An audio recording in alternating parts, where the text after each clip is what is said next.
Testing 1 2 3. Testing 1 2 3.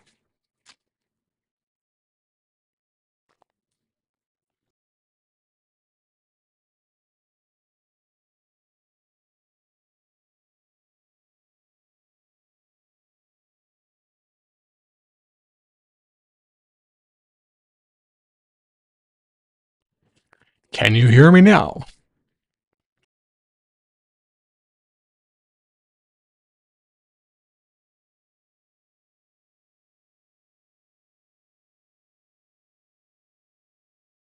I think we'll now begin.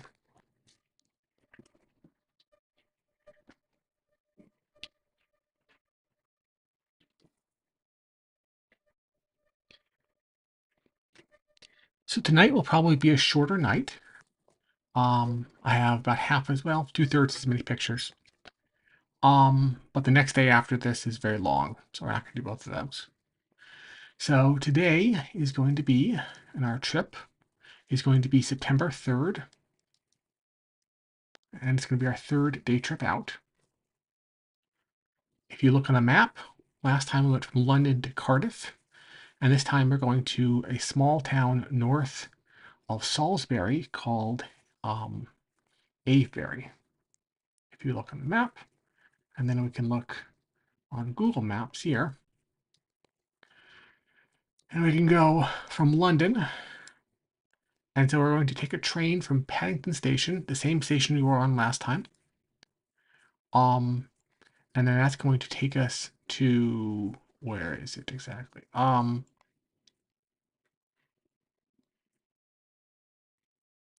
To Swindon. So this is Swindon, which is the capital of Wiltshire.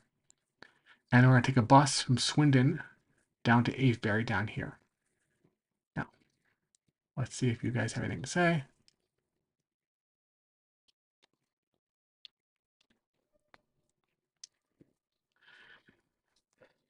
Um, and Avebury contains a Neolithic complex of sites that is related to Stonehenge, which is down here near Amesbury. There's Avebury and Amesbury, which is just north of Salisbury down here. And we'll be to Salisbury at a later date. But Avebury is up here.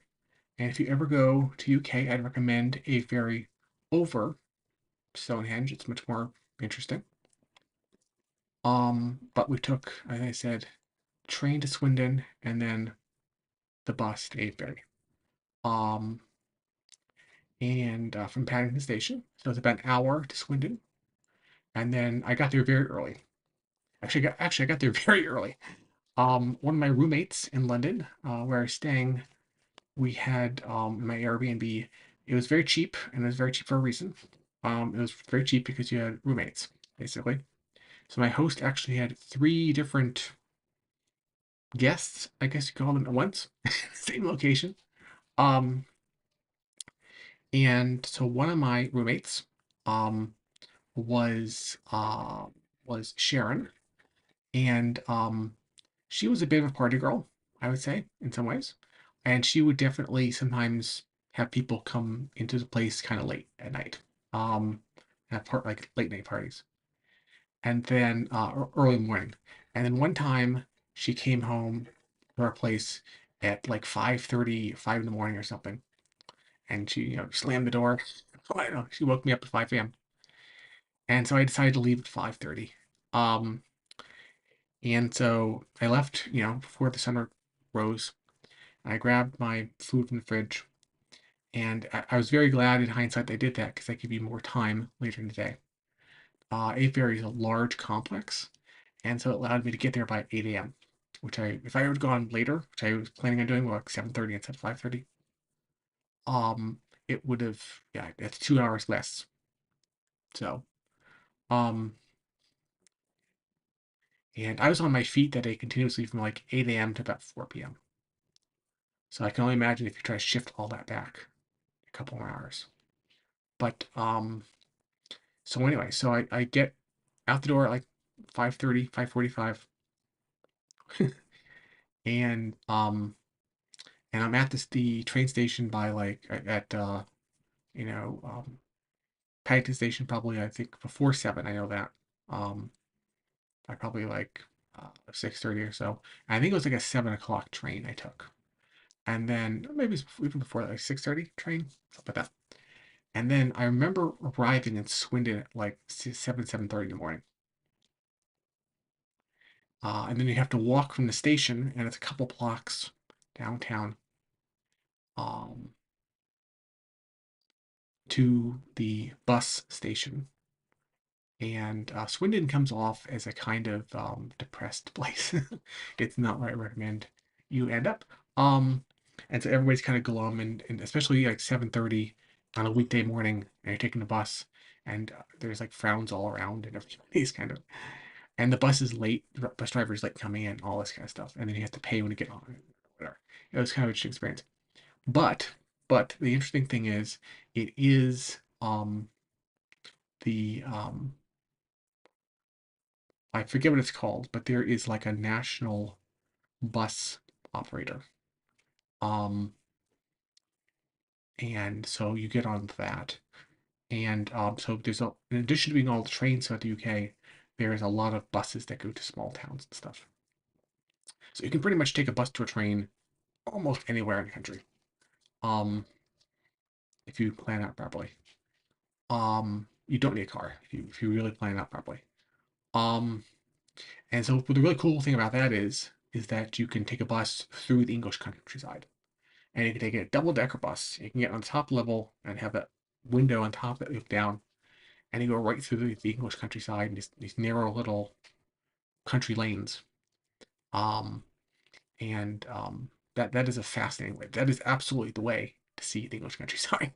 In the same way that the double-decker bus is the way to see London, the double-decker bus is the way to see the English countryside.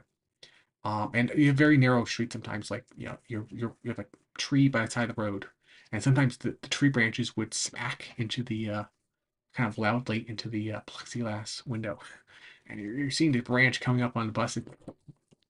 And okay, um, but that was you're that close, to the side of the road. Um, and you do that for an hour, and you end up in Avebury, which is down here. And now we will come to Avebury.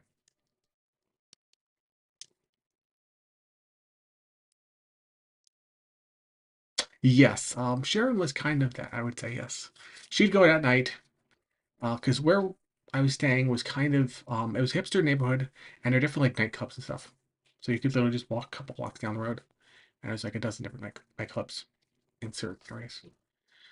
And she was into that scene, which is interesting.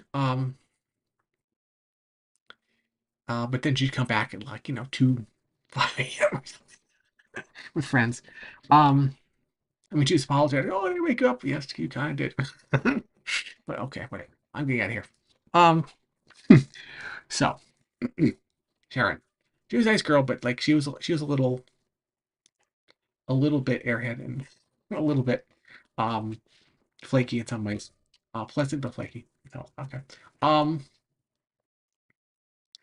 and so let's get to our slides. And so we're at Paddington Station, and if I look at this, let's see. Yes, at 6:53 a.m. If you, I know you guys can see this, um, but I have the XF date up there. This is not quite 7 a.m. at Paddington Station, and there's my train. There's the older one and newer one. Um, Very pretty station. And we're going out to Swindon. I always like looking out the window. Well, the nice thing about having a bus or train or wherever you can look outside the window and you can see the country you're riding through. That's Wiltshire. And Wiltshire is named for the town of Wilton, which is one of the original Anglo-Saxon settlements in England. We don't know quite the origin of it, but from what we can tell, it's Anglo-Saxons first arrived. They're almost like base of operations in this area. Um, and eventually, when the country got divided into shires, they got capitals and they got named largely after the capitals of the shires. And the original capital of Wiltshire was Wilton, of course. It later moved to Salisbury, but which is where it is now. Um, but it was Wilton. Wilton is a very small town. It's like the smallest county town, as they say, in the whole country, I think. Um, and Wilton is, of course, interesting for me because I live down the road from a town called Wilton, which is presumably named after one in England. Um, but Wilton has very, very, very deep Anglo-Saxon history. And then, oh, now this is probably the bus actually. So we didn't really take any pictures of from the train, but this is the bus. So you can see like this from the bus, which is really cool. The winding English country road.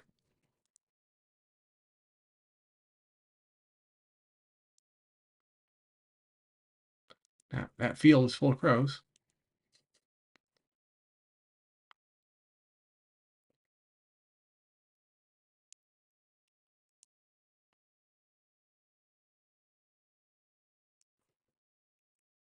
Yes, it is Nemo. That is worth. Yeah, she was Nemo. He was an interesting character. Um,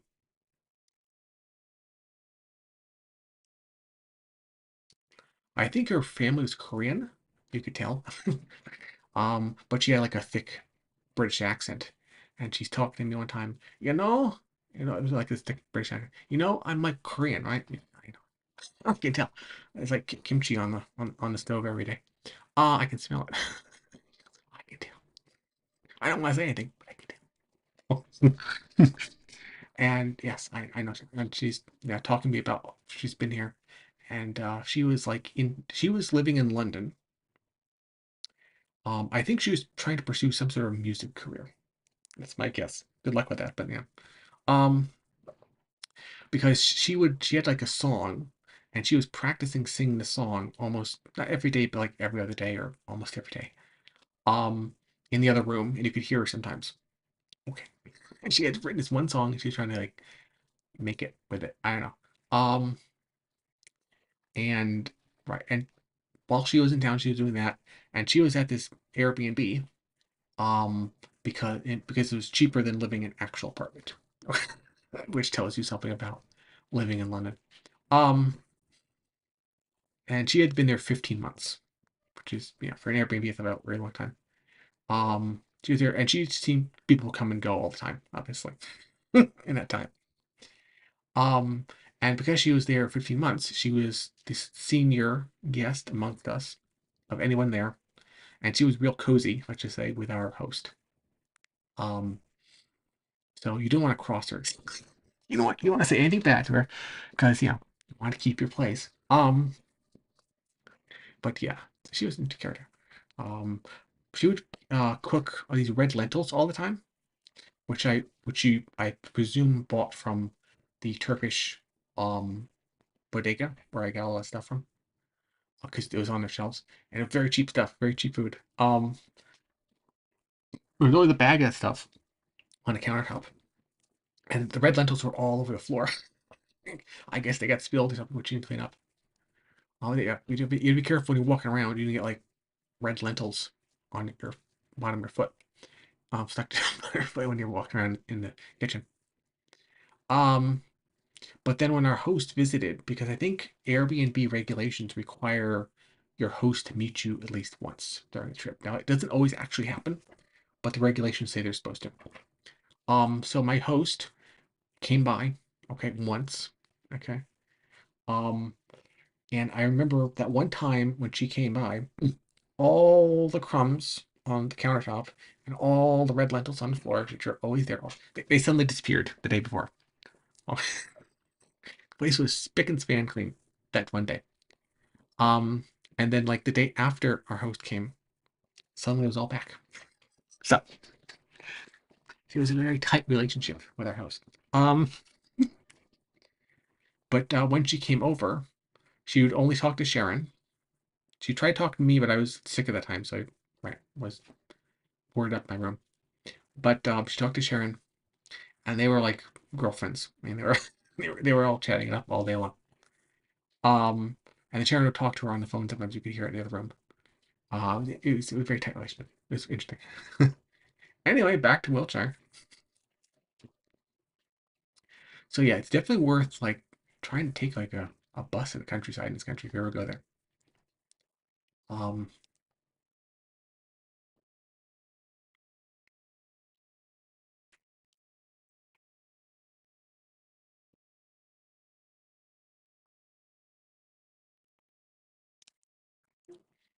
more sheep. This time English sheep.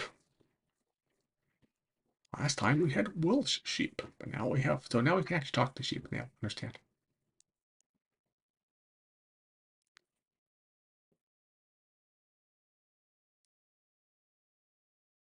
Where your socks come from. It's hard to imagine like a big tour bus coming through that little narrow road, but we did it. And those branches would like smack the window on the way in. Anyway, we finally land up in Avebury.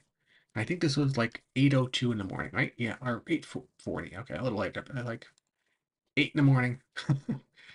You know, we took two different underground, the overground to the underground to Paddington to the train to the bus to get here. Okay. Finally, after all that, it's 8 in the morning. Still, and we finally arrived. Now, Avebury is a really, really, really tiny little village in the middle of English countryside. I think the official population is like 72. Okay. And the village is entirely surrounded by a huge stone circle. It's so big that if you enter the village at any given time, you see like part of the stone circle, but there's certain buildings that are blocking your view, and you have to go to like another part to see another part of the stone circle. The village, it's not immediately apparent to you how big it is, but the entire village is inside the stone circle, the henge. Um,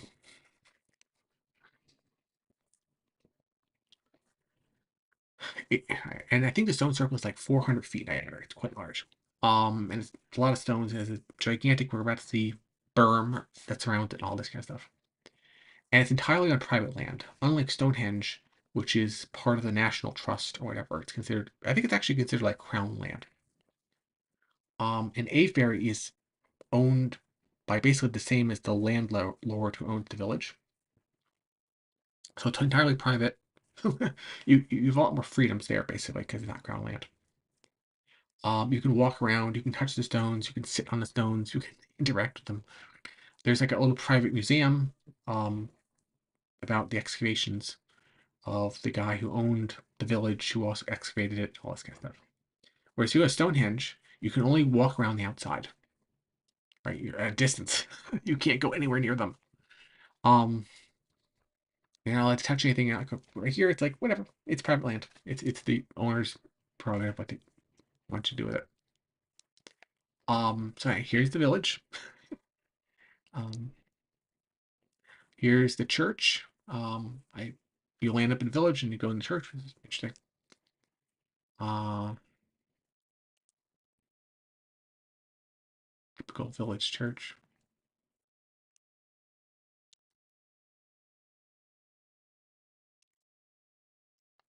Here's a memorial. You can read that. I cannot.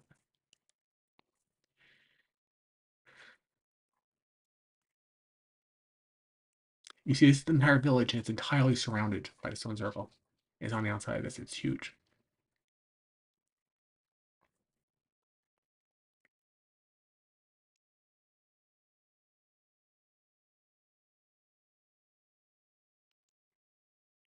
And here's some more flint. Stuff is basically the consistency of glass, but it's a stone.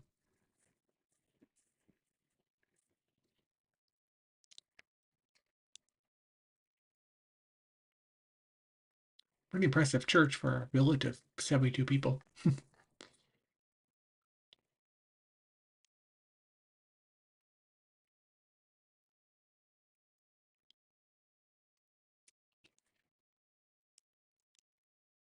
And of course, Bob is always there.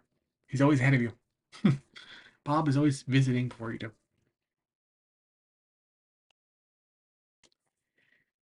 And then we leave the village out into the countryside. So Avebury is a complex of different sites. And if you're lucky, you can see all or most of the sites in one day. If you stay on your feet for 8 or 10 hours, you can maybe see most or all the sites. Okay. Um, but it's a huge complex over several square miles. So I decided to go, from one site to the other to the other and try to see as much as possible. I saw most of it. A couple of things you had to leave out, but so I went from the church, and if you go counterclockwise, the first thing we're going to do is go a couple miles to the countryside, and it'll land up in a place, which we'll get to in a minute. Now, if you look at this picture, off in the distance, behind the trees in the middle, I think that is Silbury Hill, or whatever it's called, um, which is an artificial mound, size the Great Pyramid of Giza. There's nothing inside, as far as we know. It looks like a giant burial mound, but there's nothing inside. It's been repeatedly excavated, and there's nothing inside, as far as anybody knows. But erected at the exact same time as the pyramids, but same size, but of Earth. And we're going to get there later. But it's off in the distance. You can kind of see it off in the distance right now. See right there. It looks very symmetric. Right? You see the very symmetric hill. That is Salisbury. And we walk through the countryside, through these gates. You can almost kind of see a little path marker on the gate there, a little round thing. Tells us we can go forward. And we go through there, and a lot of walking through the countryside in this country. Tells you what path you're on. You go over a little thing here to get over a tiny little brook, and into there. Helps you go over the wire fence. And then there are farms. Little acre farms with thatched roofs, since it's farmland. Uh,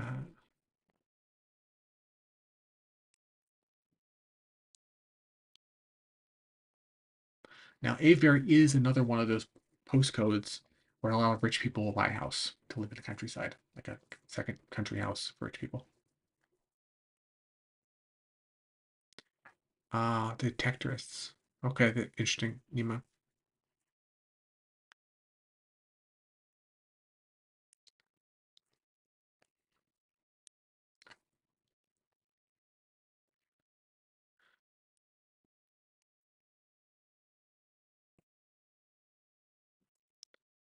And it's a middle of a weekday, like a village like this, there's very few people around, especially at 8 in the morning. There is nobody around. It's almost like a ghost town.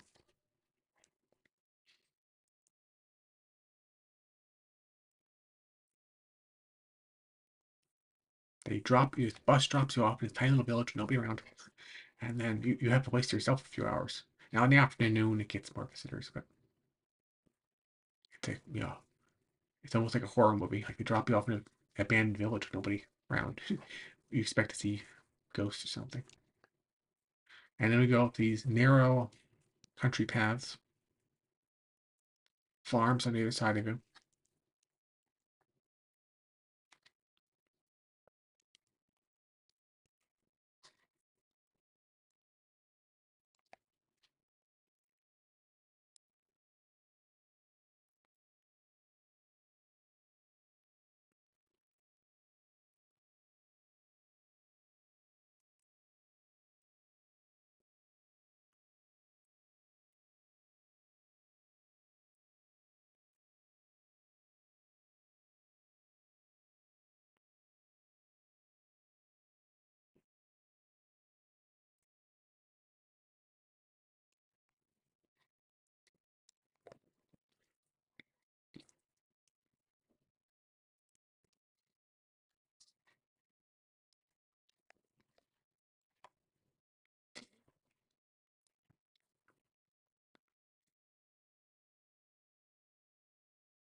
More sheep. Sheep are always curious about people. I find that interesting.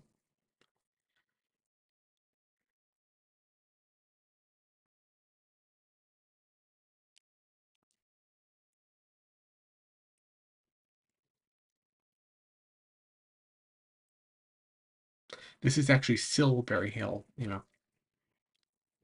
Salisbury, spelled that way, is near Bath and is one candidate for Mount Baden, the final battle of King Arthur, and probably the only really verifiable one.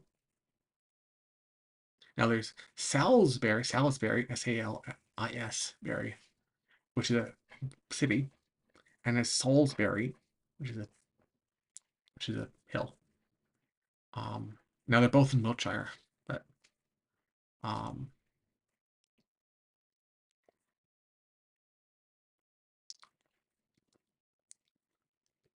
so we go to map again. We have Avebury in here. Salisbury is down here. Salisbury is named for um, Sarum, which is the old settlement. This is Old Sarum, the older version of the town, right down to the early Middle Ages.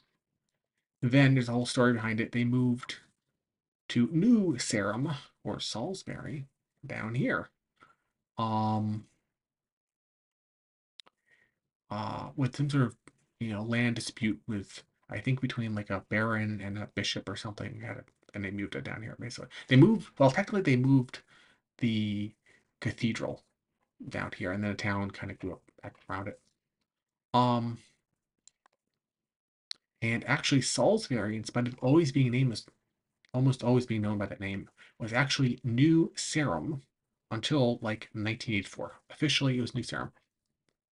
Salisbury, England, officially did not exist until 1984 or something like this.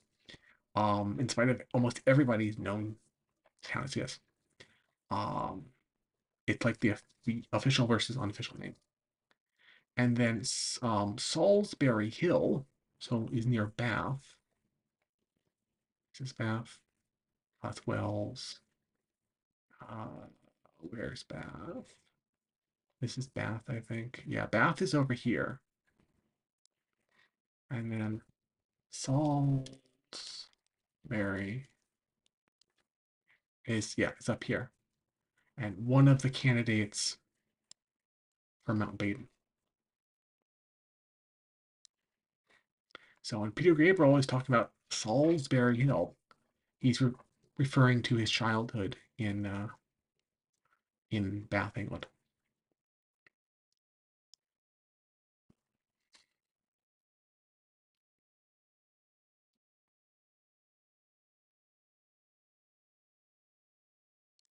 Oh, let's go for Cheddar. Yeah, Cheddar's around there somewhere. It's the Cheddar Valley, and then there's the town of Cheddar. Chippenham.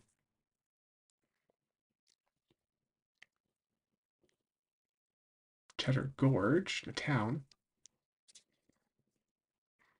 Yep, that's down here. Bath is over here, and Bristol is up there. So Cheddar is this thing, south of the Mendip Hills. And yes, the cheese is named for a town. And then that's Amesbury, where Stonehenge is, and Salisbury is down here. Actually, Southampton's down there, and Portland, or Portsmouth. And then up here, you have Avebury. But anyway,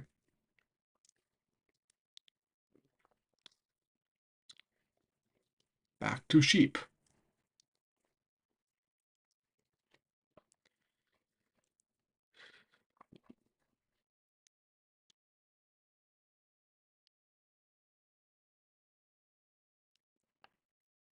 Okay, so finally, after wending our way through all these little paths and past sheep and all these farms, and we went past. So this is the best picture I could come of it. It's very difficult to see in 2D images. When you're there in person, it's blindingly obvious. It's one of those things that's very subtle in the landscape. So this is Windmill Hill, which may be the earliest site in this complex and possibly in the entire area. It's debatable, but I mean, there's a whole bunch of really early sites. So Windmill Hill is on the top of a hill, um, and it consists of a series of concentric mounds and ditches and berms. So there's a central mound, which you see here, which is not all that high. It's probably about 3 feet above the surrounding landscape. And then there's like a 3 foot ditch and a 3 foot berm and a 3 foot ditch, and it's like three different layers out from the mound. And the largest one being maybe like 60, 70, 80 feet diameter. It's on top of the hill. It's been carved out very obviously. And when you're there, it's obvious. It's only 3 feet deep, but you can see it. And it probably dates to around 3700 BC, thereabouts. It predates everything else. Um, and who knows why they put it here exactly? But the original inhabitants dug this out, and um, but the really striking thing to me is when I got up there, is when you get to that site, it's very obviously one of the best vantage points to see the entire area. It's almost like a place you put a castle or something to survey the landscape. When you're approaching it, you're just going past farms and you're going through the countryside. There's nothing to see, and you go up this hill, and you can survey the whole landscape for 20 or 30 miles out. You know what I'm saying? All directions. It's very clear. It's just yeah. Um, and when you, it's a reasonable day before you get there, and then you go to the top of the hill, and the temperature drops and the wind picks up, and it's just an experience. You get overcome by this, the wind and the cold, frankly. And you're very alone up there. Like it's just open countryside for all that you can see. There's a road in the distance, and there's power lines in the distance, and all that kind of stuff. But you're in a very, you know, thinly populated part of the country. Um, and this you transport yourself back, 5, 6,000 years. This is a very, you know, this is a good place to see the entire area. Um, and so it's kind of obvious why they put it there, in my opinion. And when I was there, you do have some very subtle feeling, like I don't know, there's some ancient ancestors there, and if you listen very carefully, you could almost maybe hear them from 6,000 years ago. I don't know, because there's nobody else around. There's no sheep around. There's no there's no people around. And now when I came there, I did encounter like one person going for a morning walk, one person walking their dog and stuff like this. Actually, one person riding a horse because it's a very equestrian area. But in 90 minutes to walk up there, I encountered 2 or 3 people. And then once you get there, there's nobody else around. You are alone in the countryside. And you can survey the entire countryside around you. And there's a whole bunch of ridges and ridge lines and hills and so on. And you can see there's no intervening hills between you and the horizon beyond like the hills you can see over the horizon. You can see literally everything. Okay. Um, so I found that interesting. It is a local like peak of the landscape. It's not just a hill, it is almost like the hill. Okay. Um, yeah, I found it interesting. And you stand on top of the mound and you feel the entire landscape around you. Now it is filled with goat droppings, so presumably there are goats and sheep that come here, graze here, but they're none that day.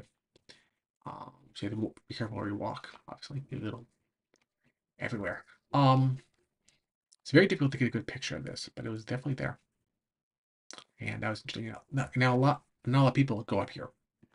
Aviary does have a fair amount of tourist traffic, but very few people are willing to walk literally like a mile and a half to the countryside to see this one thing, which is off the beaten path. It's not one of the main sites. It doesn't have any big stones next to it or anything like that. But it's arguably kind of the center of the entire landscape. This is why everything else that is here is here. It started at this location. and then they sort of build out from there. But this is the beginning. Um, oh yes, yes, Nemo. So that was interesting. Um, so now we walk back onto our next sites. September Cottage. Back through the village.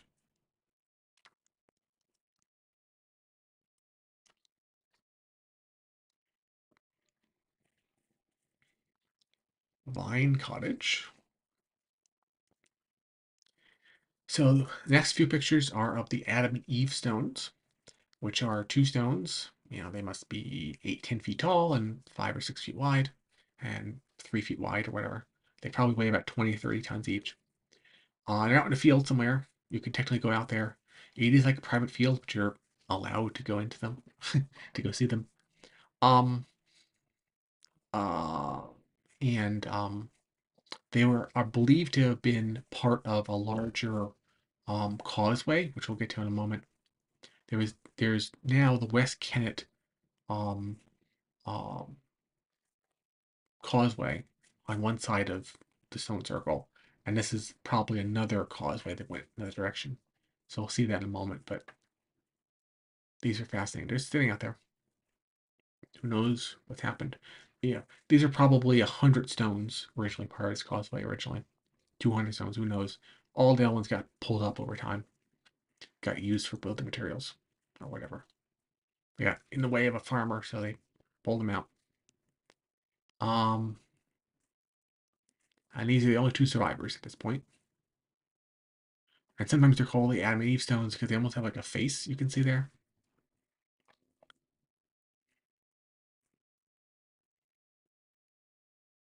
But yeah, that stone has been standing there for 5,000 years or whatever. Now this area of Wiltshire is known for its snails. Normally snails grow in wet areas, but Salisbury is relatively, or Wiltshire is relatively dry. And these snails are well known for being sort of dry adapted, and they will cling to the very few stones in the area for shelter against the rain, against the wind, and from being dried out. So if you can find, because there's very little stone in this part of the country, so they find shelter in there. So if you can find a stone, you can often find these snails.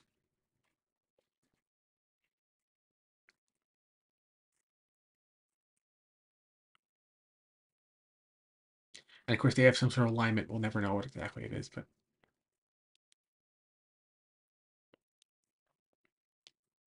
you can almost see like a face in them.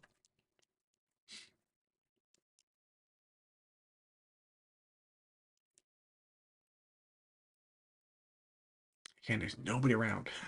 It's like you're walking through a deserted landscape with moody clouds and all that.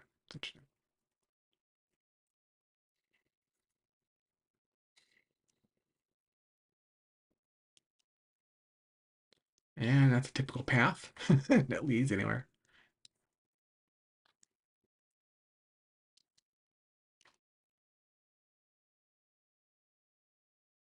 Now, where I live, that would look scary because you'd be, afraid of getting like ticks and Lyme disease through tall grass like that. But they don't have Lyme disease on that side of Atlantic, so that's good. So you can walk through this kind of stuff just fine. Ticks, there are no ticks in the UK, to my knowledge. They don't have a lot of bugs in general, but they don't have ticks. At least not that kind of ticks. So you can walk through tall grass, no big deal. And then this is another site. Let's see if I can find. Oh, look at the map again. Uh,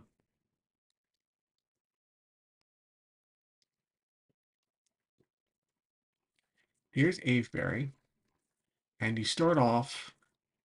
Here's the actual circle, the Alexander Keller Museum, and all this. And then we walked through the countryside to Bray Street, I guess. To Windmill Hill,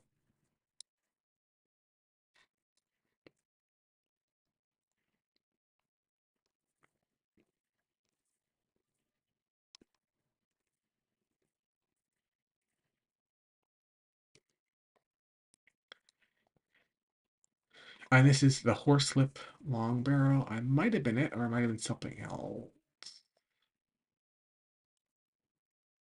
Is this the Longstones Long Barrow? This is probably a Longstones Long Barrow. All right. Are we seeing this?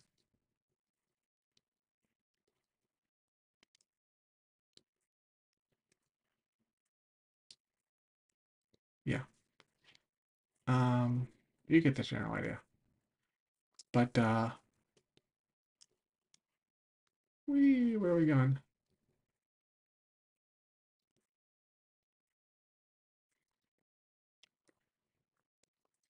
So this is a long barrow, which is a sort of a passage tomb.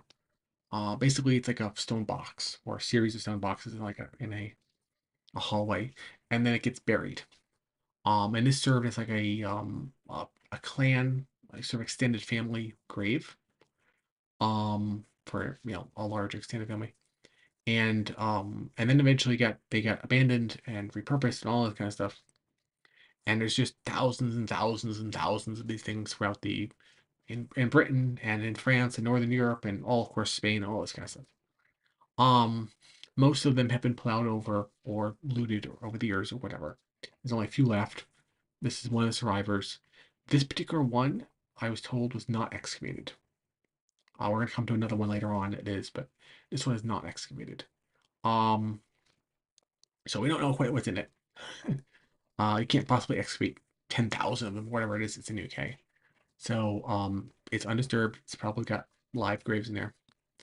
And again, it's you have to take this little side path and all this kind of stuff. Um, and I remember distinctively you have to open a gate to get to it, and that this guy was riding a horse in like an equestrian outfit, and he eyed me a little suspiciously while I'm there. But in a very English way, they give you the side eye, but they don't say a word. They're not going to get in your way. They're not going to cause trouble. They might be a little weirded out by you or kind of not like you being there, but they're not going to make a big deal of it. That's a very English attitude. He walks past on his horse. I'm just looking at the thing, and yeah, that was yeah. Um, but hey, it's in around, so gotta go see it. This is an unexcavated barrow tomb, and then from here, now I'm told from this angle, you're supposed to be able to see kind of like out to here or something. You can kind of see the entrance or something. I don't know. From one angle, you can see the entrance. Okay. Um, I couldn't see very much. Supposedly, there's something underneath there, and that's the horse ranch in the background. The guy was coming to. Um,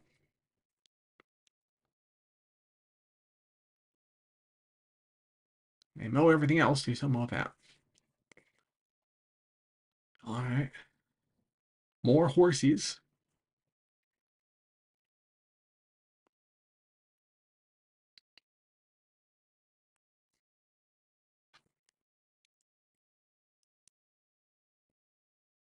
I'm not sure what the white horse is doing there.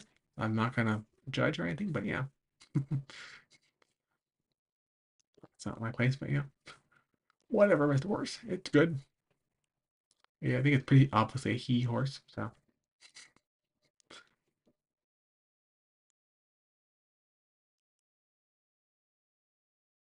and now we move up to um, Silbury Hill. So we're gonna look at the map again.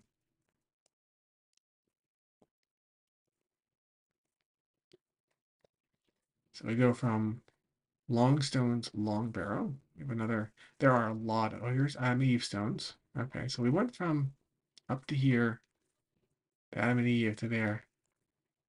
And then here's Silbury Hill down the A4. Now the A4 is the main westbound highway, basically in the UK. Um, as you see, in Avebury, it's basically like this triangle of main roads. Um, I made a big loop basically that day. Um,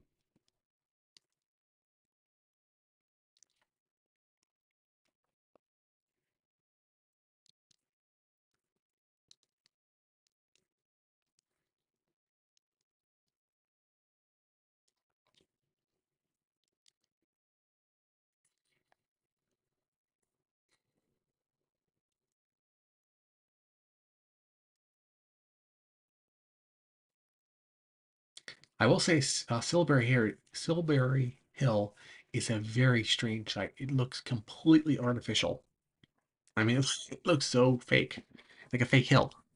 Um, it is so symmetrical and round and all this. And it gives a lot of the places in the Aviary complex do give you like a very weird vibe. Like you have ghosts of times past in Windmill Hill. Um, and Silbury Hill feels like it's almost like a time capsule from the past that's supposed to open up at some point in the future and reveal some great mystery. I don't know. It gives us weird vibes. It feels like a place there should be a grave or a burial or something, but apparently there isn't. But it just, yeah, right. It feels so weird and artificial. And I say it's the size and volume of the Great Pyramid, Giza. Built it almost exactly the same time, but 4,000 miles away from different people. It used to be you could climb up it, but to prevent erosion, they don't want you doing it anymore, which is understandable.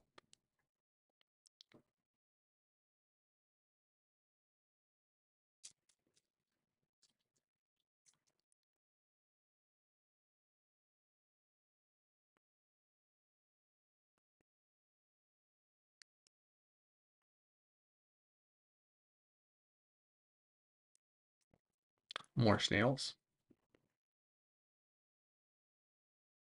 They're pretty. Right next to some flint, too. So that's the very chalky soil of southern England. I say southern England was once the bottom of a shallow river or shallow seabed that lifted up. And so all those, sea creatures that had shells got crushed together and formed into limestone. And then I lifted up and made the limestone bedrock of southern England.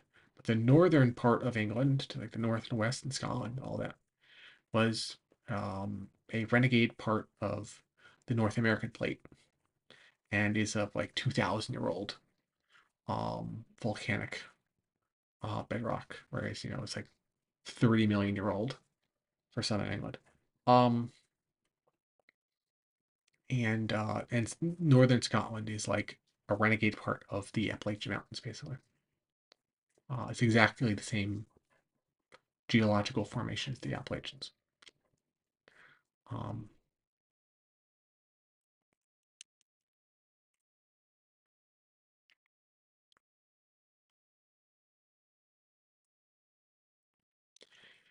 and as a result of that, southern England, you can have, regular agriculture, like crop agriculture. But in northern England and in Scotland, you can't really grow crops because it's just, you know, it's just like granite bedrock. It doesn't drain very well. Soil doesn't cling to it very well.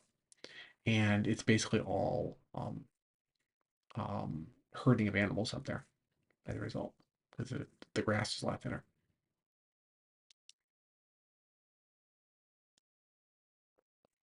And now we approach it. There's like a path that leads around. It is so weird and kind of like fake feeling. I don't know how to explain it. When you get there, it feels so fake. Like this shouldn't be there. You've entered the mothership. It's that weird feeling. I don't know what to say.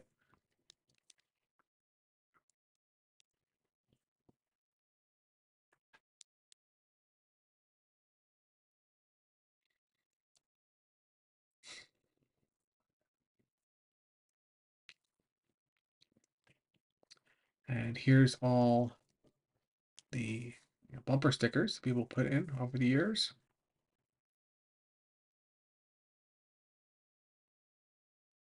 DJ Moon Cup ahead of the curve. Okay. With some moral mushrooms. That sounds delicious. You guys ever had morals?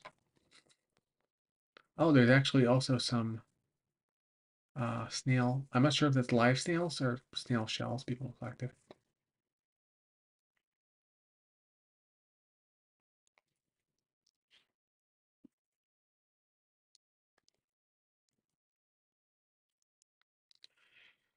And now it's more like the afternoon. Yeah, it's about 12:30. I've been walking around for 4 hours at this point. And these are some ladies I encountered later on. Well, we saw them at this point. Um, and this consisted of an English lady and her Australian cousin who was visiting. And we had some discussions about all this stuff, about these sites. And she was bringing her here instead of Stonehenge because she thought this was better than Stonehenge, which I agree. Um,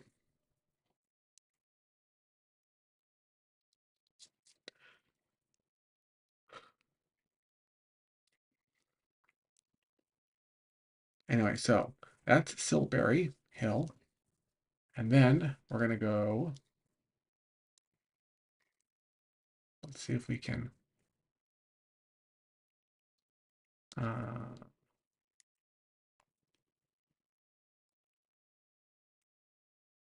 yes, so there's Silbury Hill, and you go up the hill, across the road, to West Kennet Long Barrow. Here's another Long Barrow tomb.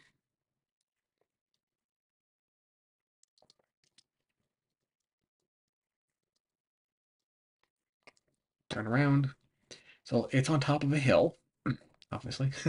All these things were. They're all always placed in some place with a good vantage point of the landscape, like nice views.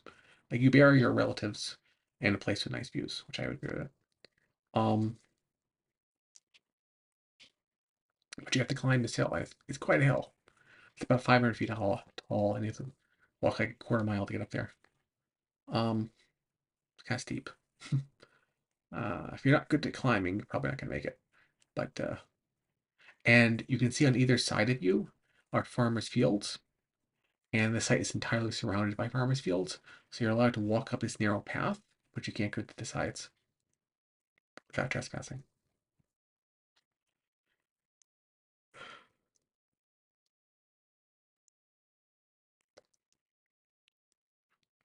So this is West Kennet Long Barrow, probably the most famous long barrow in UK. I think it's the largest as well. It's like 500 feet long, 70 feet wide, 12 feet high, and all this kind of stuff. And so it's a series of the passage tomb. So there's a tunnel made of stones, and you have some side chambers where you can have some burial chambers, and the entrance has these sort of entrance stones. Now these entrance stones were put there probably during the Bronze Age, like 2,000 years after they're originally constructed. But the original actual passage tomb again dates to probably like 3,600 BC, something like that. Um, it had a remarkably few number of people in it. Like you can look it up, but it's like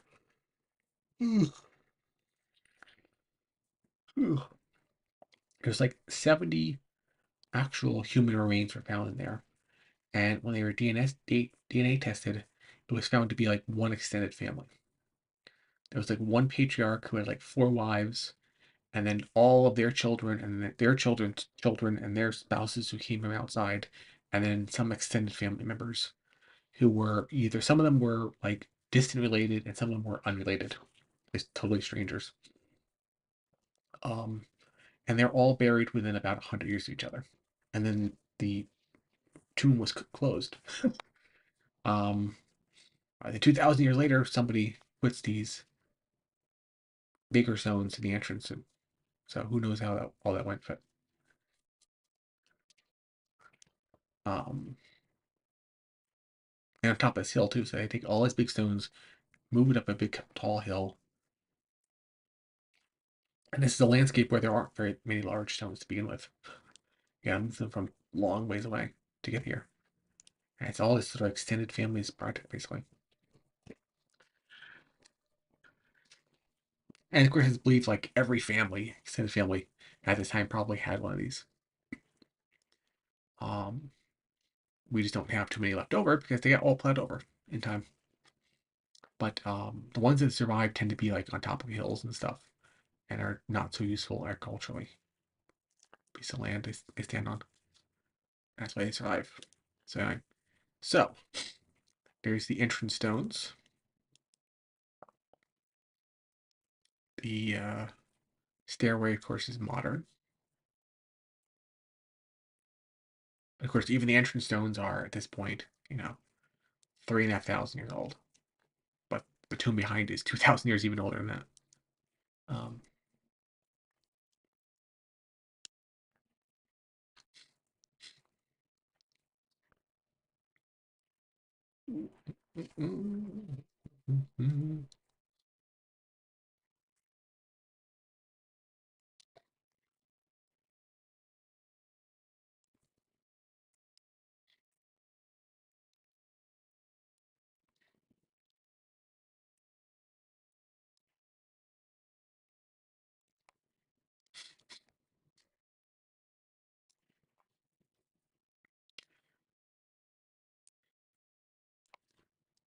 and there's our. We'd meet those ladies later on.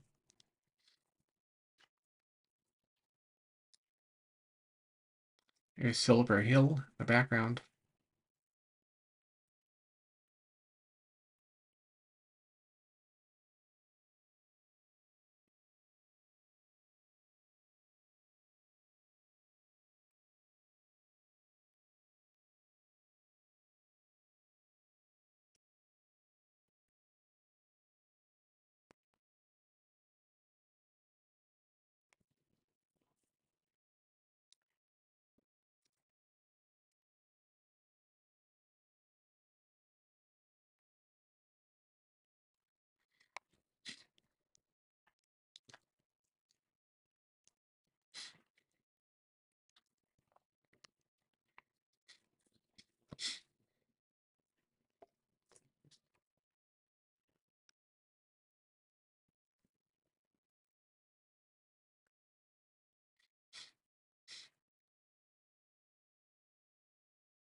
Here's a view from up top.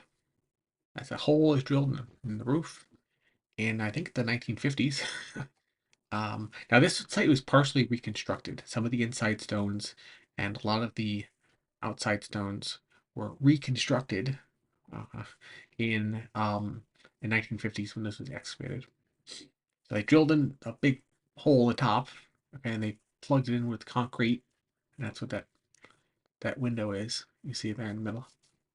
Um,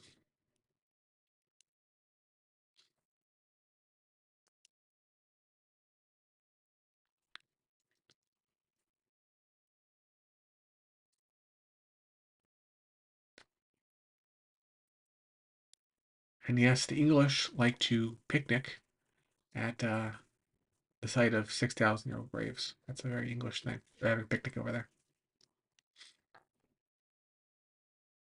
When I got back to town, such as was, and I got to the stones, there were people like having picnics, either in amongst the stones or even just sitting on the stones. It's a very English thing, I think. So now we go inside.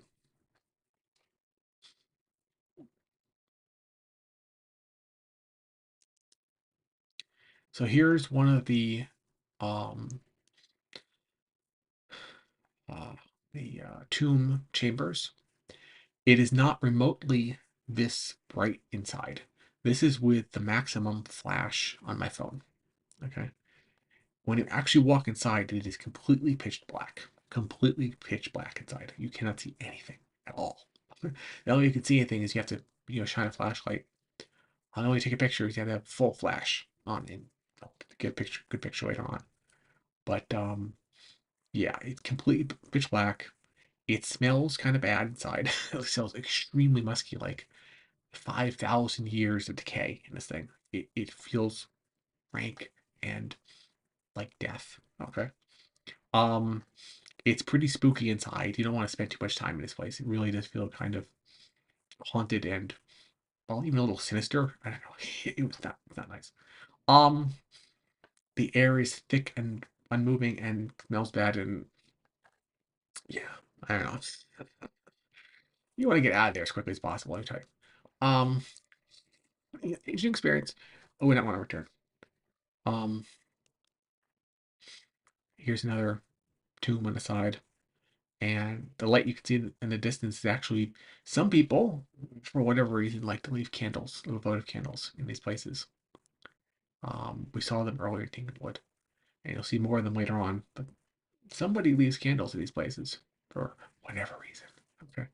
There's also crows, feathers around, and other strange happenings in places like this. You don't really question how, but but it's a little weird. The two ladies I encountered from one of them is from Australia. She was saying, yeah, that's like the candles and the feathers are weird. Okay, you don't want to know exactly what they're getting up to. That. Yeah. Um. Yeah. There are some weird people in this country, and you don't question what they do in places like this. But they keep on leaving it there. Like if you, she's been here multiple times, and those candles and those feathers, they're always there, even if they get cleaned up because they do get cleaned up periodically. Pardon me. They get cleaned up periodically and they come back. Okay. So somebody's keeping them there. Okay. Another interesting thing, of course, is you have like a dirt floor there, but then you have like one stone in the middle. And when this place is excavated, they have a whole bunch of. One minute. Oh, pardon me. They have a whole bunch of graves, obviously, a whole bunch of human remains in all these pits. And but there's a stone in the bottom of it. Why is there a stone? And only this one has stone. I know. Very strange. The whole place is very strange. Here's another chamber.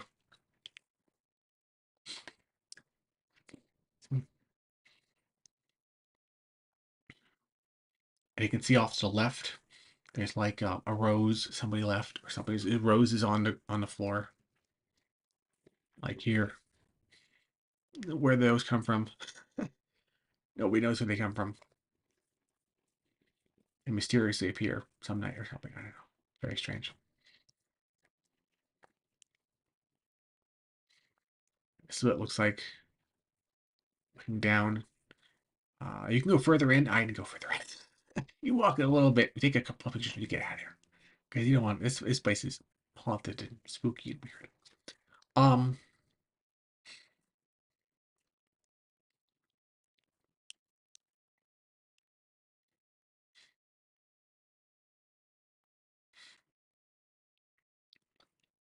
Anyway, we get out of there. You guys still with me?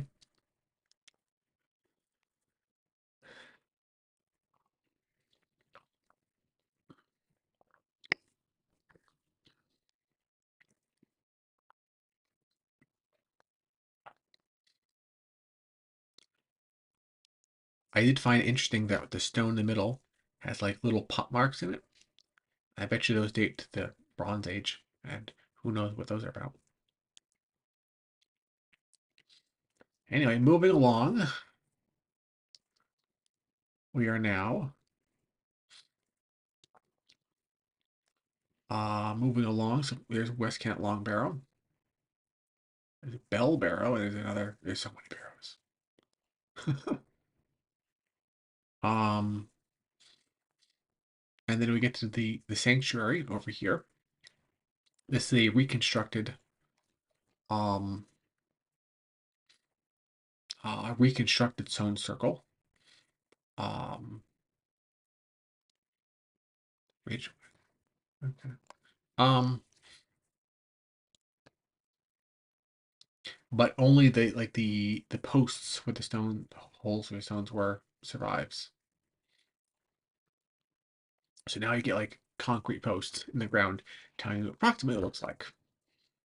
Um, and like Stonehenge, it went through multiple layers of evolution. It was actually like wooden posts, then became stone posts, then right. I no longer have the stones. They're probably used for something else, but we still have the post holes. And it definitely overlooks the landscape pretty well.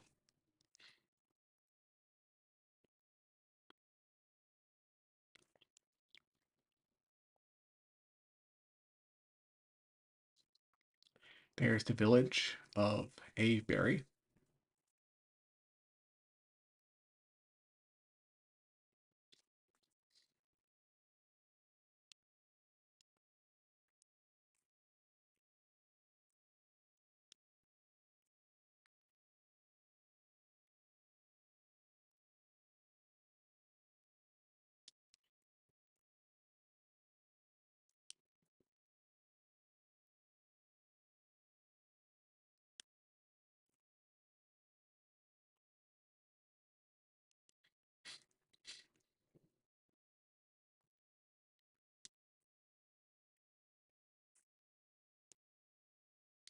And this is West Kennet Avenue, which is a avenue or a line of stones that extends for about 2 miles from West Kennet Long Barrel all the way back to the original Avebury Stone Circle. And then Adam and Eve stones are probably part of another one that went another direction. And there's even evidence for like a third avenue going another direction, which is completely lost now. Um, but there was originally probably several hundred of these stones every I counted like 78 or 80 feet between them personally, but I was actually pacing it out. Um, they're very regular, but now they're all distorted because they get weathered over time. Um, but this line goes on for about 2.5 miles through the landscape. Now a lot of these stones have been reconstructed, I mean, re-erected. They were totally fallen over and stuff, but they are in original locations and everything.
Interesting holes in some of the stones.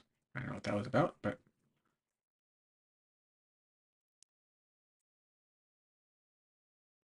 this reminded me of the boar hole in St. Lithan's a few days prior.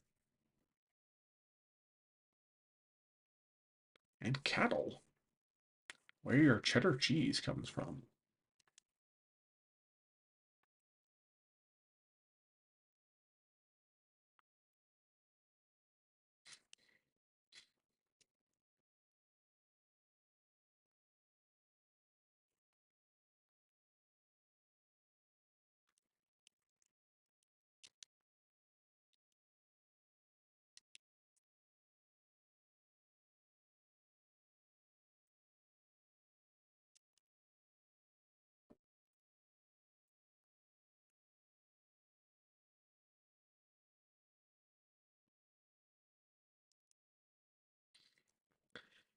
And then there's these interesting roots of these interconnected trees.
And now we come to the village of Avebury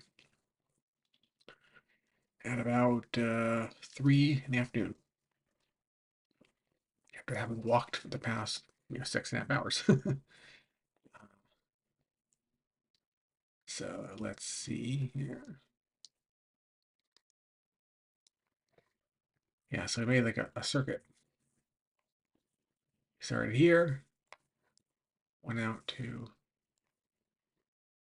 Windmill Hill, came down Beckhampton Road, A4, and then back up around.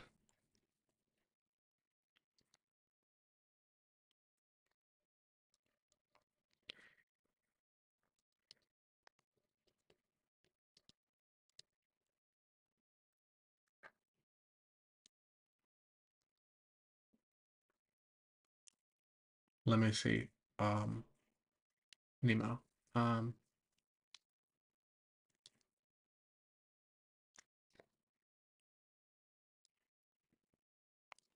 so this is the ditch that surrounds the stone circle. It is very large, and you can, it's got to be 20, 30 feet deep and twice as wide. Um, is this what you're referring to, Nemo?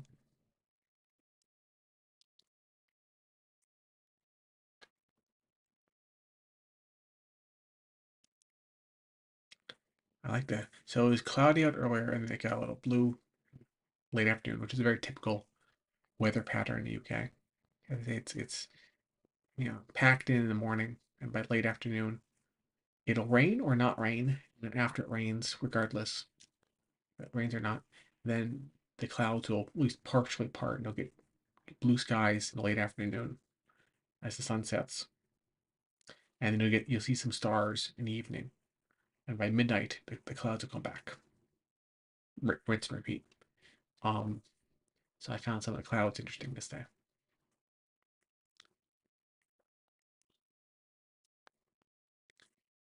So now we have the actual stone circle itself. It's so huge you can't possibly take a picture of it. It completely surrounds the village.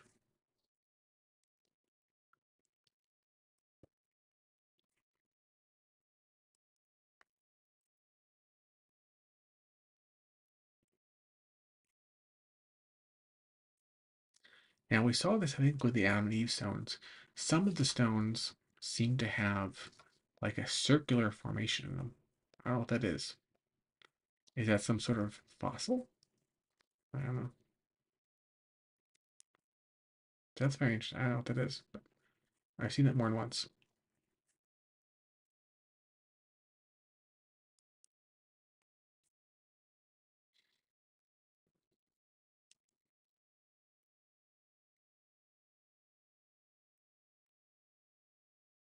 Oh, and the interval between the stones of the circle are almost exactly the same, about 78 to 80 feet, as the interval along um the avenue, West Kent Avenue, whatever that's worth. Whoever was designing one was designing the other one. They're all the same. And of course, the English like to have their picnics amongst the stones, their stones.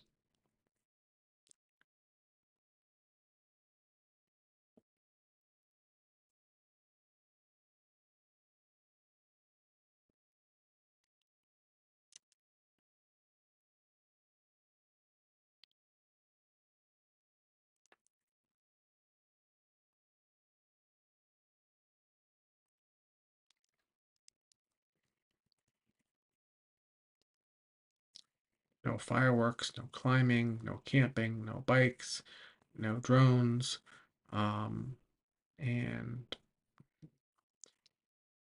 I don't know what the last one is. Please respect this ancient and sacred place. Okay. Right next to the road.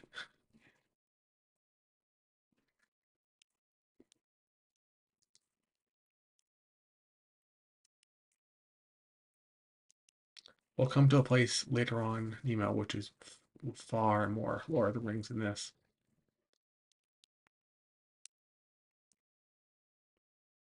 And here it is from the bottom of the ditch. And this follows the typical henge, so-called henge, it's not really the whole controversy about that, but henge structure. That's in Stonehenge. Consisting of a stone circle, standing stones, and then they have a ditch, um, and mounted ditch on the outside.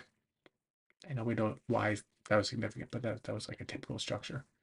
And we'll come to at least two others of those later on. So this is the first.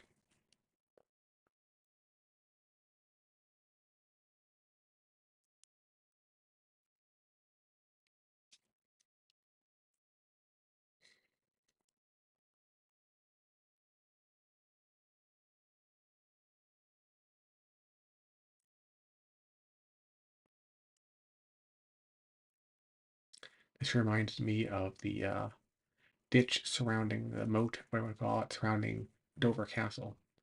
But it is, of course, 3,500 years older.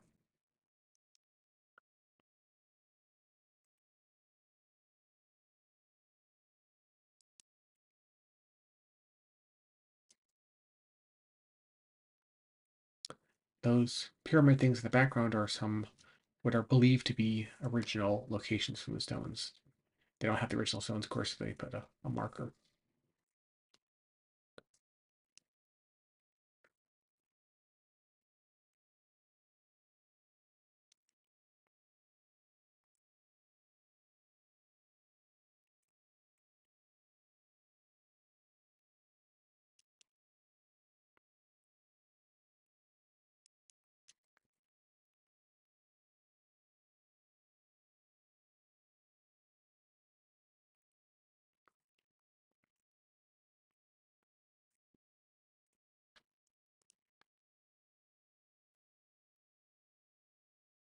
Another interesting tree.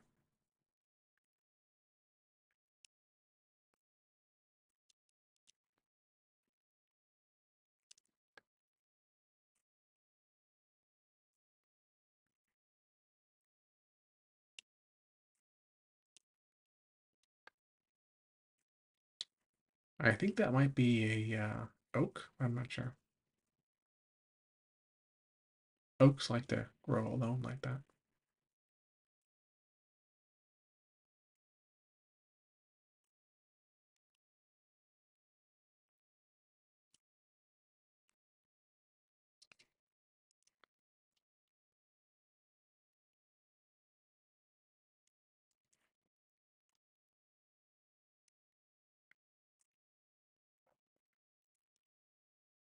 Communing with the stones, something we'll not be able to do at Stonehenge, since this is private land.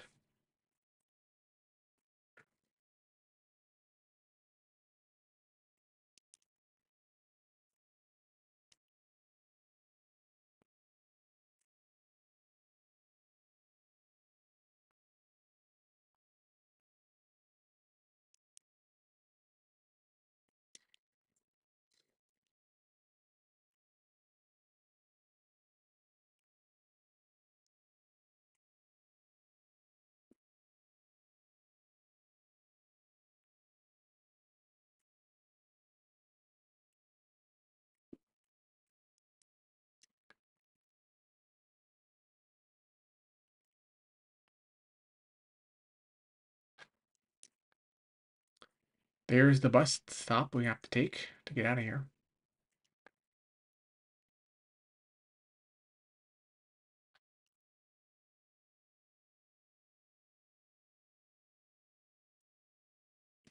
And here's the horse and wagons, the only pub and restaurant in town where I had dinner. It's a bit of a close call because they didn't serve dinner until like 6 o'clock, and I had to catch a 6:47 bus out of town. So if you nick that 6:47 bus, you are going to be stuck here. So that would have been interesting.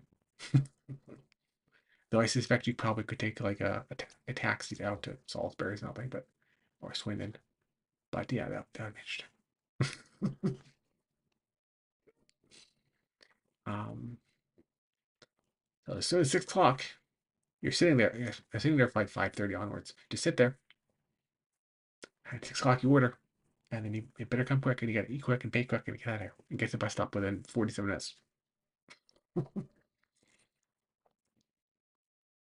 Open all day, but no food till 6. This is their schedule. Yeah, yeah. So 6:29, 7:29. Actually, it's 8:29, and then it's 9 the next morning, basically. So it better make it. Always busy. You can see the little people there. Yes, the wagon horses, Nemo. I think it was the only one. Like the only pub I actually ate at the whole time. Only time. I tried a couple other times, but they were always busy or crowded, or you had to get a reservation. I don't know. It never worked out. This is like the one and only time. Wagon horses. Good burger. I said that. They make a good hamburger. Nice what it looks like inside.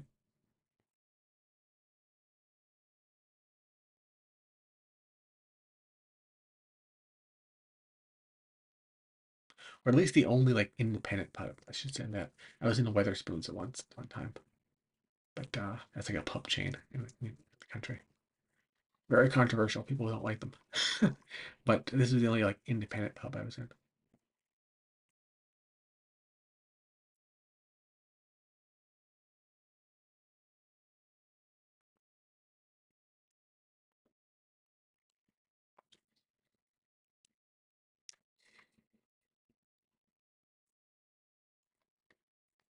Yes, we serve Irish beer here.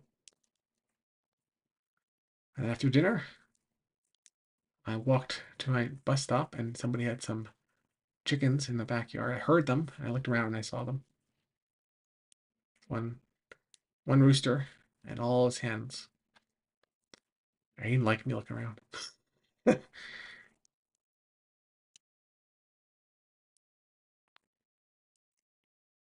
Now this um,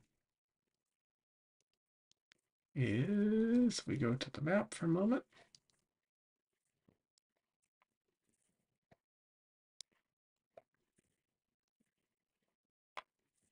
Where is it exactly? Ah, Hackpin Whitehorse. This is a well-known monument nearby. This I saw from the bus coming in. This is actually a picture I took earlier. But this you can see on the bus from Swindon coming in. Um, I think it's even like a UNESCO World Heritage Site or something. It's well known. You see it right from the bus.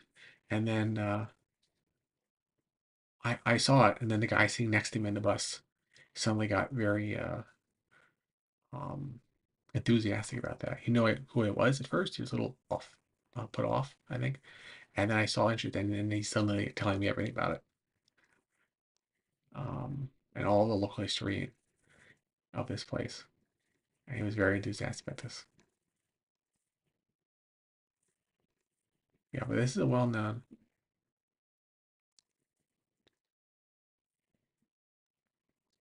Yeah, you can see that from the bus.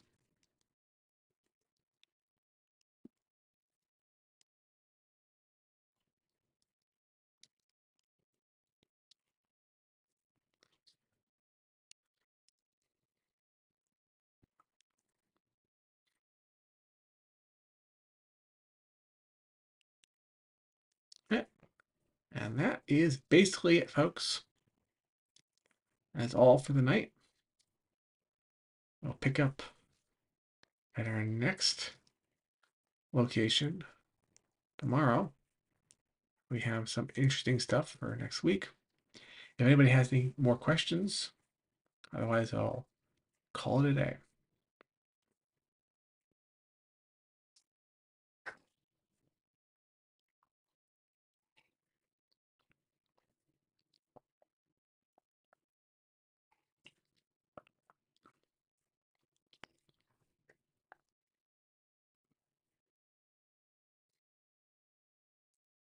You're welcome, Nima.